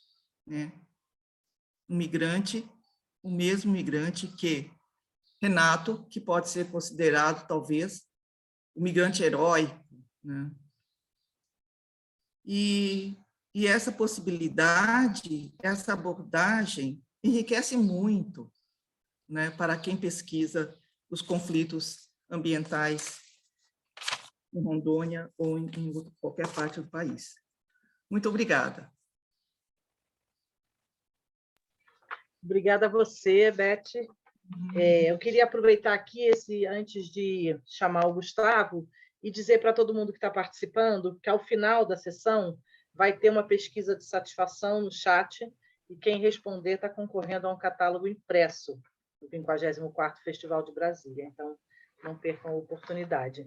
Vou passar agora para o Gustavo Cepolini, que é geógrafo pela PUC de Campinas, mestre e doutor em Geografia Humana pela USP, e professor do Departamento de Geociências e do PPGEL da Unimontes, da Universidade de Montes Claros, onde ele também coordena o Núcleo de Estudos e Pesquisas Regionais e Agrários. Gustavo, por favor. Obrigado, Adriana. Boa tarde a todos e todas novamente. É uma imensa satisfação compartilhar essa mesa com pessoas tão queridas, né, que contribuíram e que conheceram essa grande obra, esse grande legado do Adriano, né, aportuguesando toda a sua trajetória. Então, quero deixar aqui meus cumprimentos especiais por essa grande labuta em defesa das Amazônias e seus povos, frente à passagem histórica das boiadas, dos jagunços, dos madeireiros, dos pistoleiros, grileiros, garimpeiros, entre outros, com a conivência histórica do Estado brasileiro. Não é só com um golpe político, parlamentar, jurídico e midiático de 2016. Essa história para os povos ela é constante, está marcada na história do Brasil. E, portanto, a Amazônia tem esse peso fundamental na nossa compreensão da realidade nacional. Quero registrar ainda, né, meus cumprimentos ao Vicente Rios e a todos que acompanharam essa vasta produção cinematográfica sobre a Amazônia, reiterando essa fração fundamental do Brasil real, do Brasil das massas, dos camponeses, dos indígenas, quilombolas, dos pescadores e outros, né, povos, comunidades tradicionalmente diferenciadas, que respeitam a natureza, seus ciclos e a constante busca por autonomia territorial. Quero ainda reiterar que a obra do Adrian, como já exposto aqui, em todas as outras tratativas, homenagens, que ela é atemporal. A década ela é atemporal nesse processo, bem como toda a trajetória 50 anos, que revelam esses conflitos territoriais e ambientais. Na minha concepção, na minha trajetória, conhecendo a obra desde o início dos anos 2000, a partir de 4 dimensões que são indissociáveis, que têm um legado mundialmente, que a gente pode situar o Adrian como esse cidadão do mundo, esse trânsito mundo, né, trazendo luz a todos os problemas revelados e registrados do Brasil, mas em outros locais também do mundo. A primeira dessas condições, né, e dimensões indissociáveis versa justamente por aquilo que foi falado como o maior acervo cinematográfico sobre a Amazônia. Então, essa trajetória e esse potencial é fundamental nos nossos debates, nessa produção, nessa perspectiva de um cinema ambiental. Acho que o Felipe vai comentar, né, desse ecologismo popular, dessa ordem que surge justamente questionando todas essas autonomias e busca por terra e por território do nosso país. O segundo, que é da onde eu venho me dedicando nos últimos anos, da compreensão dos intensos e atuais conflitos no campo brasileiro. Quando a gente pega os dados da década de 80 para cá, a Amazônia concentra pouco mais de 60%. Né? Então, os dados revelam, né, os rostos, as trajetórias de muitas pessoas, famílias, e, obviamente, assassinatos também nesses conflitos presentes, materializados, um árduo trabalho da Comissão Pastoral da Terra, né, que também encontra-se em Goiânia, né, os 2 grandes acervos para a compreensão desses conflitos territoriais e ambientais da Amazônia presentes em Goiânia. O terceiro remete ao papel das políticas territoriais na Amazônia, em consonância com essa teoria dos conflitos agrários, né, a intensidade desses conflitos materializados na Amazônia e no Brasil. E a última dimensão, que eu acho muito importante para esse debate, para os outros vindouros, é a contribuição pedagógica, ou seja, esses documentários como instrumento de pesquisa, linguagem, denúncia e recurso pedagógico para as escolas. Então, é sabido os materiais do Adrian, a década da destruição, em sessões de 10 minutos, direcionada para as escolas, materiais didáticos, paradidáticos, como isso circulou muito fortemente, né, na Inglaterra e em alguns outros países, como isso é importante, quem sabe, né, em breve esses kits, esses streamings para as escolas, esse eixo formativo, essa possibilidade de difusão, chegue nas escolas. Né? Eu também vencei muito em Rondônia isso, nas escolas de linha, nas escolas do campo, essa dimensão, né, dos VHS, DVDs, então como isso circula. Então tem esse legado, né, dessas 30 horas que a gente sabe são 10, 12% desse montante, dessas toneladas todas de materiais. Portanto, a Amazônia registrada pelo Adrian é esse locus privilegiado da barbárie no campo brasileiro, a luta contra o agrobanditismo e suas inúmeras facetas. E hoje, né, se a gente pensar um dia para situar os direitos humanos, todos esses registros revelam a luta por direitos fundamentais que são e continuam sendo violados. na nossa história. E a Amazônia, esse conjunto, né, podendo ser 35, né, alguns registros, dados são conflitantes também, inclusive os dados oficiais do INCRA, entre outros, mas de 35% das terras da Amazônia como públicas, podendo esse número chegar a 45%, ou seja, 245 milhões de hectares. Então, a luta dos povos na Amazônia ela é constante, assim como todo o território brasileiro, que 27% segue de forma irregular, agravando os conflitos fundiários e, sobretudo, as populações indígenas que estão na vanguarda de todos esses embates feitos. Por fim, quero lembrar dessa grande possibilidade, né, dessa síntese de resistências e contradições, da impunidade, né, que os filmes têm esse potencial. A década mostrando essa grande aliança terra, capital e meio ambiente, com essas facetas também, obviamente, numa perspectiva global do ambientalismo, que não é esse justamente e apenas da mercadoria, mas esse que vai entender toda essa dinâmica de que 60% dos conflitos, assassinatos no campo brasileiro encontram-se, estão materializados nessa Amazônia, que paga dia a dia com todas as mazelas do nosso país. Então, meus cumprimentos, agradecimentos por essa resistência também de levarmos toda essa trajetória, esse potencial ainda a ser amplamente debatido da obra do Adrian, do Vicente, do Fred, que está aqui, do GPA, e todos os pesquisadores, pesquisadoras, né, militantes que se dedicam a manter esse legado em pé. Muito importante, com certeza, com frutos vindouros para gerações atuais e futuras, né? O presente se faz aqui e seguimos toda essa labuta. Um forte abraço e sigamos. Muito obrigado, Gustavo. Nós vamos ouvir agora, então, sem mais demoras, Felipe Milanês, ele que é professor no Instituto de Humanidades, Artes e Ciências da Universidade Federal da Bahia, autor de Memórias Sertanistas, 100 anos de indigenismo no Brasil, Guerras da Conquista, da invasão dos portugueses até os dias de hoje, também do documentário Toxic Amazon, e co-roteirista da série Guerras do Brasil.doc. Ele também foi curador da mostra Meio Século do Cinema Documental de Adrian Calder. Felipe. Obrigado, Adri, e toda a organização, a Silvio Tender, o pessoal do Festival de Brasília. Eu vou ser bem rápido, porque eu estou louco para ouvir o Ailton, que é um personagem dos filmes do Adrian também, quando ele é filmado num abraço maravilhoso com o Osmarino, no lançamento da Aliança dos Povos da Floresta. Estou louco para escutar o Chai. E parabenizar o Ailton pelo Honoris Causa, pela UNB, e o Gustavo e a Unimontes também, pelo doutor Honoris Causa, ao Vicente Rios. Esse reconhecimento dessas universidades públicas a essas pessoas extraordinárias é muito importante nesse momento. Expressar minha grande admiração pelo Ailton e pelo Vicente. E um prazer estar com vocês nessa mesa. Eu sou um grande admirador, um grande fã do trabalho do Adrian Coe. Quando eu conheci o trabalho do Adrian, aí eu agradeço também colegas da FUNAI que me apresentaram, e a Estela e o Jurandir, a Fernanda Companax, né, que me puseram em contato com o Adrian. Eu fiquei muito impactado com o trabalho, numa sensação de que, primeiro, era eu percebendo como é que eu tinha sido roubado, como é que a minha geração tinha sido subtraída do que hoje se chama de turning point, né, da destruição da Amazônia, e o Adrian mostra que esse turning point ele já aconteceu. Foi nos anos 80, a gente já está vivendo sobre o que o Ailton chama, né, desse cemitério da formação do Brasil.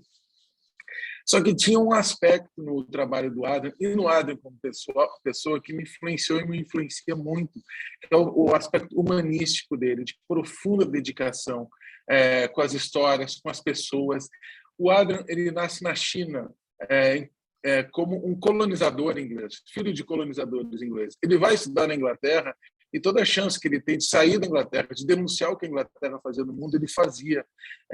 E eu me identifico enquanto um branco gaúcho aqui no Brasil também, em se situar nesse lugar de devastação produzido pela expansão europeia no mundo, do colonialismo aqui no Brasil, e como é que a gente se coloca num lugar onde a gente está aqui como invasores, mas a gente deve pedir licença e saber respeitar quem estava nessa terra. E o Adrian fez isso ao longo de todos os filmes dele, não só na Amazônia, também no Tibete, quando ele vai mostrar as injustiças da violência da China no Tibete, ele filma a guerrilha tibetana, ele vai filmar a violência em Burma também, ele vai estar do lado sempre dos oprimidos, do lado da injustiça, ele vai tentar, através do filme, seja denunciar e chamar a atenção pública para essas injustiças, ou seja, documentar, porque ele sabe que a gente vai seguir aprendendo por muitos e muitos anos, muitas e muitas gerações, com essas vozes que ele conseguiu documentar. Eu conhecendo e revendo a todo momento a obra do Adrian, me chama muita atenção os filmes que ele fez no Nordeste, que foi entre a primeira fase dele na Amazônia, né, quando ele vai no Xingu, aí ele vem filmar no Nordeste. Eu tenho uma visão hoje de vida completamente mudada, transformada por ter me tornado um novo baiano, e ver a Amazônia a partir do Nordeste. Então, o Adrian filma a luta dos jangadeiros, ele filma o povo de Santos, os rituais de Xangô em Recife, ele vai para Canudos, aí depois ele volta para filmar a década da destruição. E na década, como a Beth estava falando, a entrada do Vicente Rios faz com que essa dupla seja uma dupla literalmente explosiva de guerrilheiros. Eles eram guerrilheiros no sul do Pará, como eles filmavam. Porque o Vicente ele vai trazer uma profundidade da documentação do trabalho do Adrian que é extraordinária. É uma profunda dedicação total pela documentação também. O Vicente filma assassinatos na Serra Pelada. Ele passa a ter uma dedicação sobre a documentação que é extraordinária. Isso me inspira muito também. Quando o Zé Cláudio e a Maria foram assassinados, na mesma hora eu escrevi para o Adrian, porque eu estava inspirado tragicamente o filme do Chico Mendes, né, que ele vinha filmando o Chico. Eu ficava perplexo sem saber o que fazer. E a primeira resposta do Adrian foi: vai lutar por justiça ao lado dos teus amigos. Tem que seguir essa história. Vai para campo. Ele estava na Inglaterra, ele estava para vir para cá. Foi aí que ele me falou do filme Matando por Terras, que eu sou completamente fascinado. Eu agradeço eternamente pela Estela e todas as pessoas que fizeram esse esforço de trazer esse filme para a língua portuguesa. O Matando por Terras ele mostra essa continuidade da violência, a injustiça, né? E o Adrian cobrava essa dedicação ao lado para enfrentar as injustiças. Os filmes do Adrian também, para encerrar, é muito bonito que ele não é maniqueísta nos lados, ele mostra os lados e ele vai tentar visibilizar e trazer mais aquelas vozes das pessoas que estão invisibilizadas. Isso pode circular nos filmes. Por exemplo, os garimpeiros, no Contato do Ziquepem, eles são os genocidas, aqueles que estão matando os Ziquepem, os Chicão, né? No filme Com as Vilas Boas. Alguns anos depois, os garimpeiros são as vítimas da violência da Vale, em Rondônia. E é muito bonito como é que o Adrian ele trabalha esses contextos das injustiças, né? Eu acho que os filmes de Adrian, de Vicente, eles devem ser vistos, né? Cada vez mais eu volto a esses filmes sempre quando eu posso, aprendo muito, tem depoimentos maravilhosos, esse da Marina agora, tem um depoimento que ele filmou do Biraci Nishiwaka, na campanha do Bira com o Chico Mendes. É tão bonito essa parte de luta que ele mostra, nos inspira tanto e nos ajuda a gente a entender hoje a importância histórica de pessoas como o Ailton Krenak, né? E aí eu fico muito feliz de ouvir o Tchai agora e agradecer e parabenizar para vocês todos por esse momento e agradecer ao Adrian por ter deixado entre os seus legados também aproximar pessoas que a gente se descobre que temos muita afinidade através da admiração comum pelo Adrian. Obrigado. Obrigada, Felipe. Tão atual toda essa obra e tão importante esse legado de manter as pessoas inspiradas para a luta. Nós vamos ter o prazer agora de ouvir Ailton Krenak, ele que é escritor, pesquisador, ambientalista, líder indígena, né? Em 87 participou da Assembleia Constituinte, em 88 participou da fundação da União das Nações Indígenas, UNI, em 89 do Movimento Aliança dos Povos da Floresta, autor de vários livros, entre eles Ideias para Adiar o Fim do Mundo e O Lugar Onde a Terra Descansa, doutor honoris causa pela Universidade de Juiz de Fora e agora doutor honoris causa pela Universidade de Brasília. Parabéns, Ailton, por mais esse reconhecimento e estamos aqui agora para ouvir você. Boa tarde, Adriana. Boa tarde, Estela. Boa tarde, querida professora Elizabeth Kimi, se está aqui ainda nas telinhas. Cumprimentar a PUC, a UCG, esse Instituto IGPA, que ao longo desse tempo todo, flagelada por diferentes ameaças, foi capaz de valorizar esse acervo e se engajar na sua revitalização, na sua manutenção, no seu cuidado e na sua configuração como documento. Eu fiquei tocado por todas as falas de vocês. Eu diria para vocês que eu já chorei várias vezes aqui, me sentindo um sobrevivente.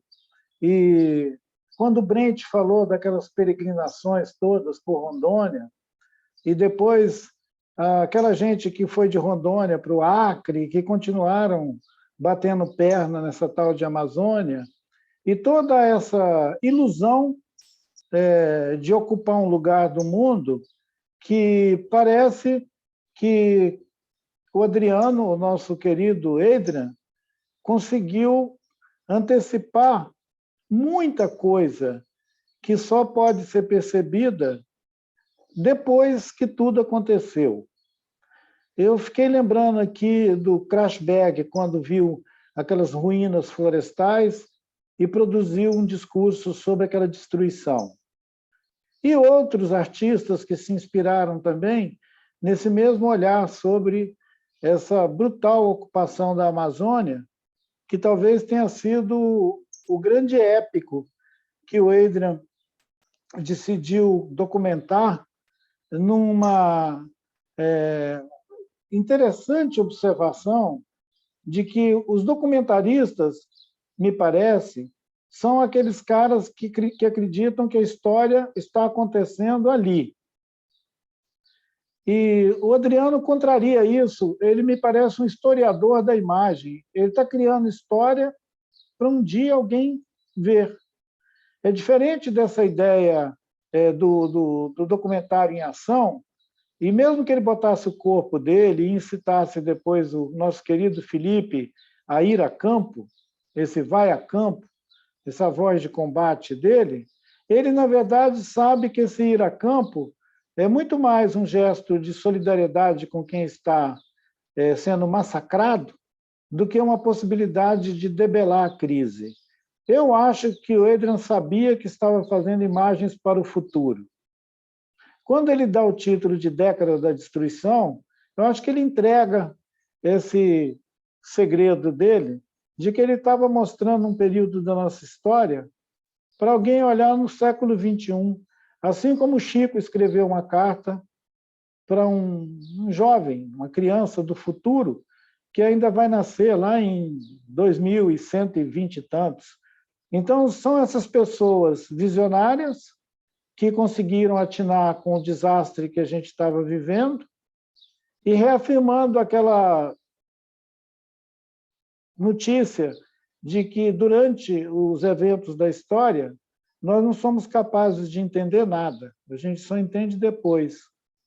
Eu vi tantas pessoas queridas que não existem mais, que já foram, e é uma experiência afetiva ver esse filme, assistir junto com vocês, ouvir nas observações que vocês trazem, que todos vocês trouxeram, observações, inclusive, sobre o trabalho que deu para manter esse acervo vivo. Esse acervo custou muita batalha, eu não tenho dúvida. Algumas dessas dissensões e disputas políticas chegavam para mim. Chegavam para mim através do Vicente, chegava para mim através do próprio Adrian, quando ele, muito discreto, pedia para a gente se cuidar, e tinha todo tipo de chantagem e de ameaça para que a gente perdesse esse pedaço da nossa história.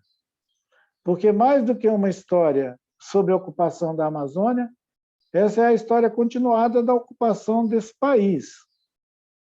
É o moto perpétuo de ocupar. Ocupar para nada, né? Porque aqui, eu estou falando com vocês daqui da região leste de Minas Gerais, à margem esquerda do Rio Doce, ele foi ocupado. A última ocupação foi pela Lama de Mariana. 630 quilômetros ocupados pela lama tóxica. Está morto no linguajar econômico, esse rio está inutilizado.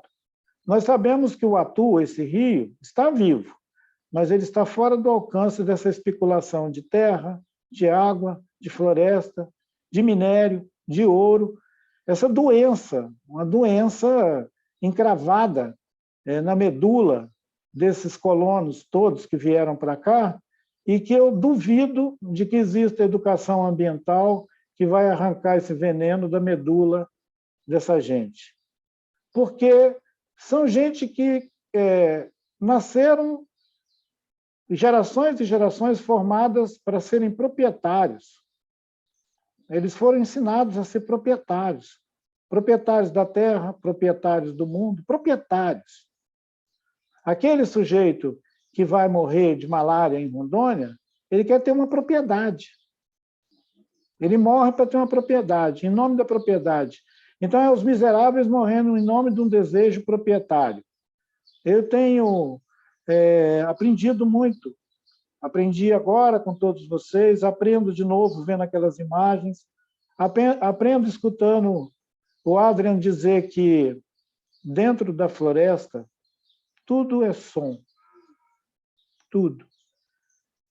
É uma observação tão sensível, tudo é som. Só por um instante vai ser a imagem, mas é som. E essa observação, ela vale toda a narrativa sobre a experiência dessa turma que ele engajou. Imagina, né, gente?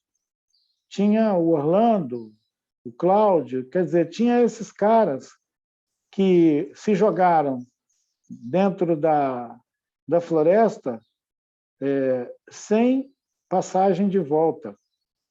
Então, eles tiveram essa coragem e essa disposição amorosa de conviver com o povo de dentro da floresta. Conviver. E essa convivência custou muito a cada um deles também, mas deixou um tesouro, do ponto de vista documental, para a prosperidade, né?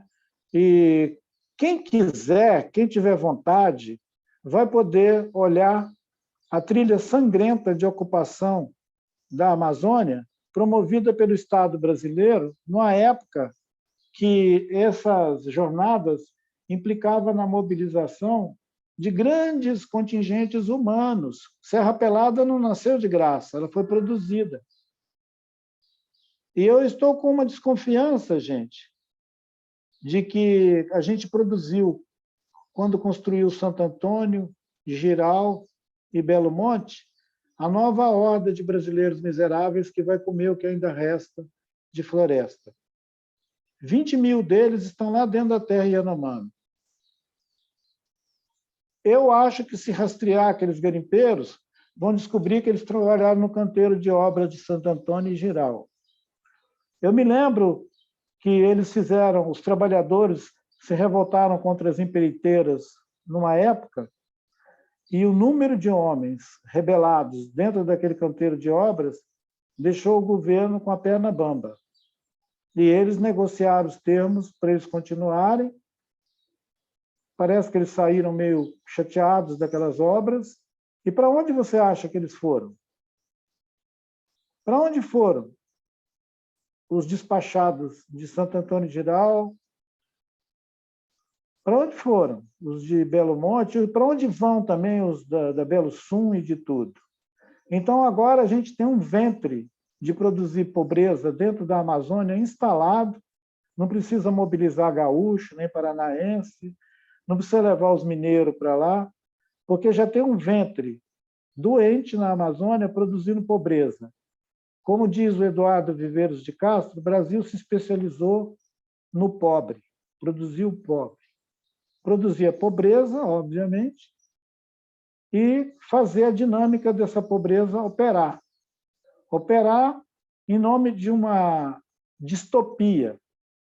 Porque garimpeiro não quer nada. O garimpeiro quer cavucar. Como diz o Copenau Yanomami, eles fuçam a terra como uma manada de queixada. Fuçam a terra. Se a gente olhar a história do Brasil, a atividade da mineração, aquela que inclui grande contingente de mão de obra, ela nunca produziu nada socialmente. Nada. Vocês conhecem alguma comunidade de garimpeiros? Agora eu estou sabendo dessa tentativa insultuosa de dizer que garimpeiro são povos e comunidades tradicionais. Obter essa admissão como povos e comunidades tradicionais para garimpeiros é uma ofensa à memória de todas as pessoas que lutaram para a floresta ficar em pé. É uma desonra a todos que trabalharam para divulgar, para difundir, para educar, para explicar que se a gente continuar fuçando a terra feito uma manada de queixada, nós vamos terminar num esgoto, com mercúrio e com outros químicos, com outros dejetos.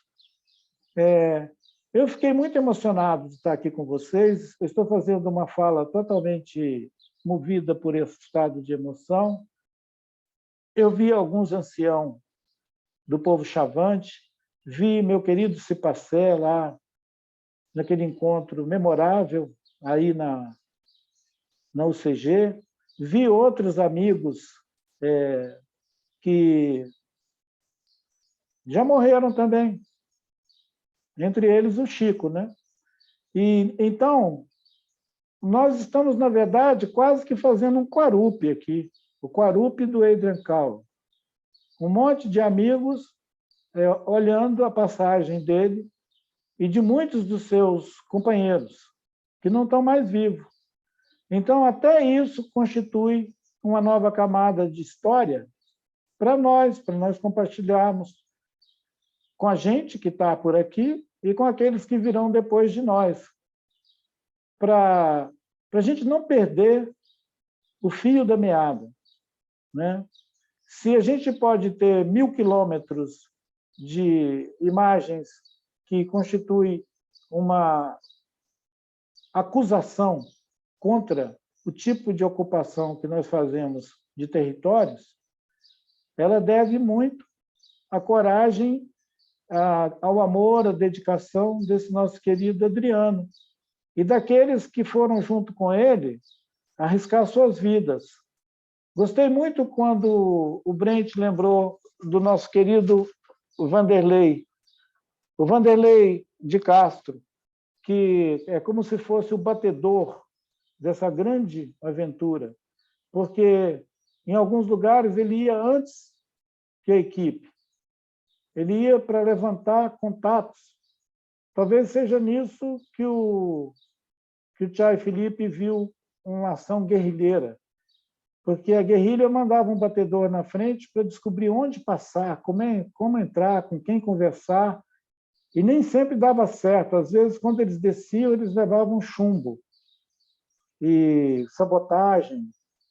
E é claro que os inimigos estavam o tempo inteiro vigiando por onde essa turma andava. Eles não andaram o tempo inteiro sob a aura de pesquisadores. Em muitos lugares, eles eram vistos mesmo como uma ameaça.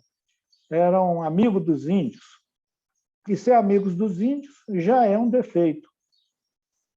Então, já era um defeito. Quando eles chegavam num lugar como Rondônia, ou mesmo como Acre, eles eram vistos como esses gringos enxeridos. Aquele gringo enxerido.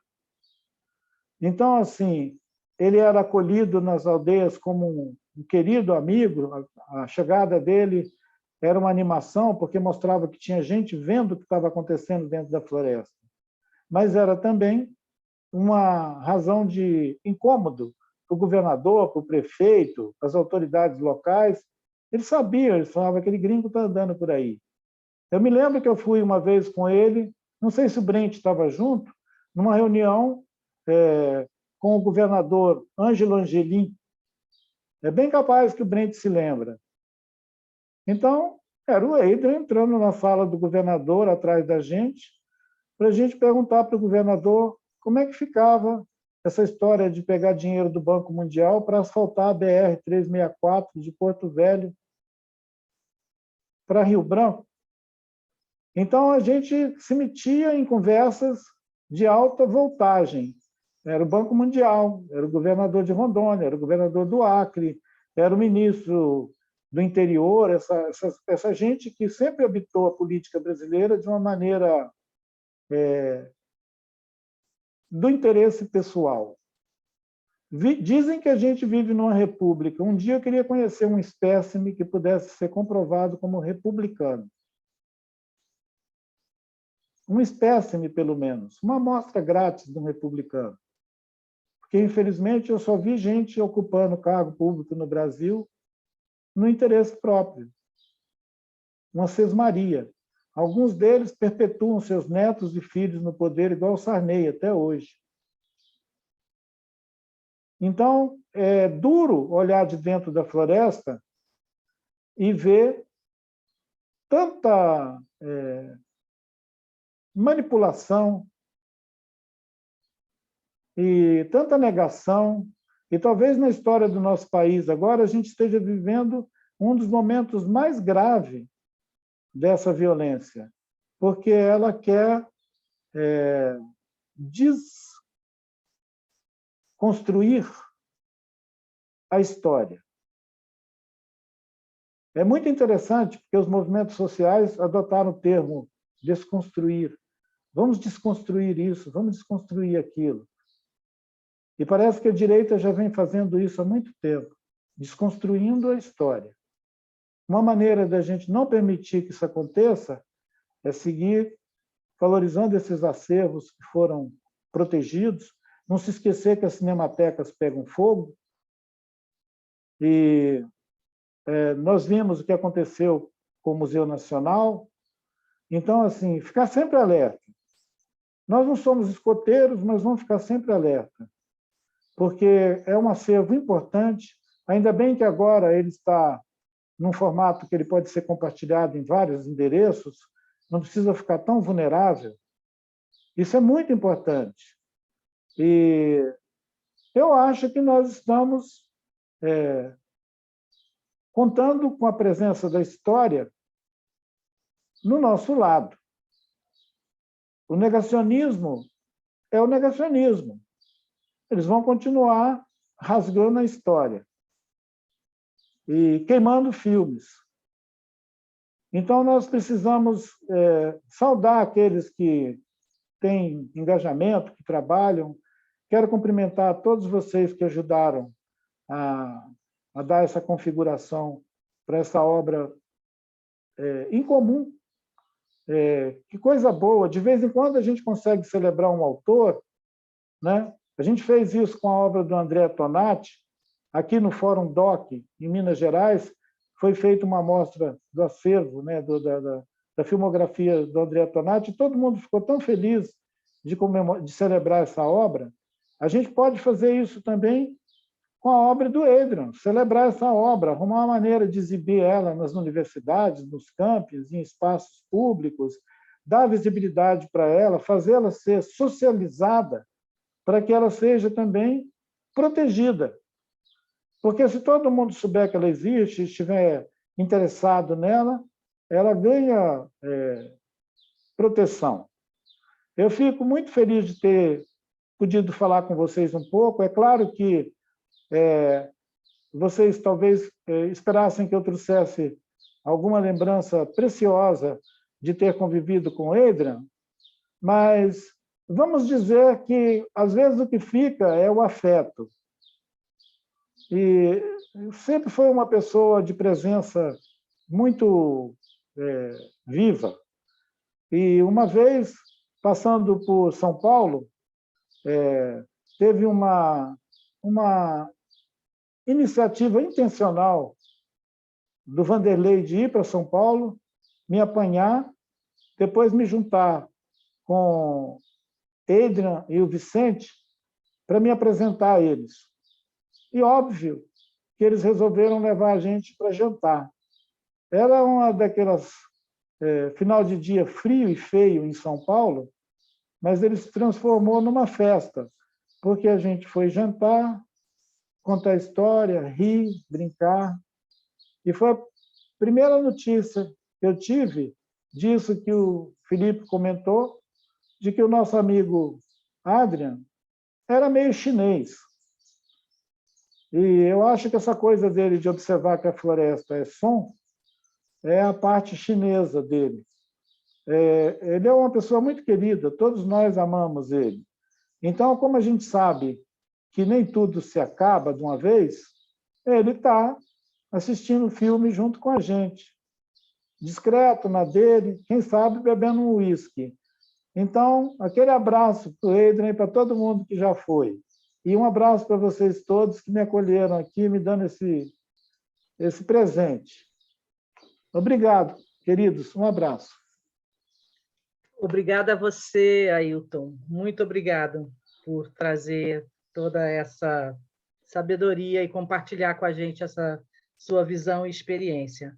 É muito impressionante como o que a gente está vivendo hoje nos remete tanto, né, à obra do Adrian. A gente teve um depoimento da Ana Maria Alves de Avelar, que está nos acompanhando pelo YouTube, né, e que acompanhou o processo de contato com os Uruê-Uauau, de como a história do Adrian remete a ela aquilo que ela viveu lá, né, e de como é triste ver hoje, né, essa desconstrução de tudo que se pôde fazer com tanto esforço, tanta gente envolvida nessa agenda de lá para cá, e toda essa violência. Nós não recebemos muitos elogios, mas não recebemos perguntas, e já chegamos também no limite do nosso tempo aqui. Eu queria agradecer muito a organização do Festival de Cinema Brasileiro, na pessoa do Silvio Tendler e da Ana Luísa Bela Costa, agradecer a toda a equipe aqui, na pessoa do Bruno Ferreira Leite, o técnico que nos acompanhou nessa sessão, né, por abrir o espaço, todos vocês por abrir o espaço para a realização desse evento. Muito obrigada pela nossa audiência, obrigada a todos vocês que estão aqui e que estão fazendo, né, essa história e o legado do Adrian tão vivo. Vou sugerir aos que estão nos assistindo que continuem participando das atividades do 54º Festival de Brasília do Cinema Brasileiro. No nosso chat já tem a pesquisa de satisfação, e que vocês vão poder concorrer ao catálogo impresso do Festival de Brasília. Toda a programação no site festcinebrasilia.com.br. E eu espero que todos nós voltemos a nos encontrar no ano que vem, né, na mostra Adrian Cowell, que nós vamos conseguir realizar. Uma boa tarde para todos, muitíssimo obrigado. Até a próxima.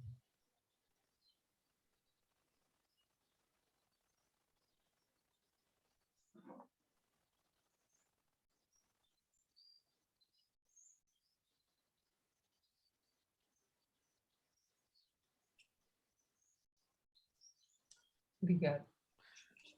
Parabéns, pessoal. Muito bom, viu? Muito bom mesmo. Legal, né?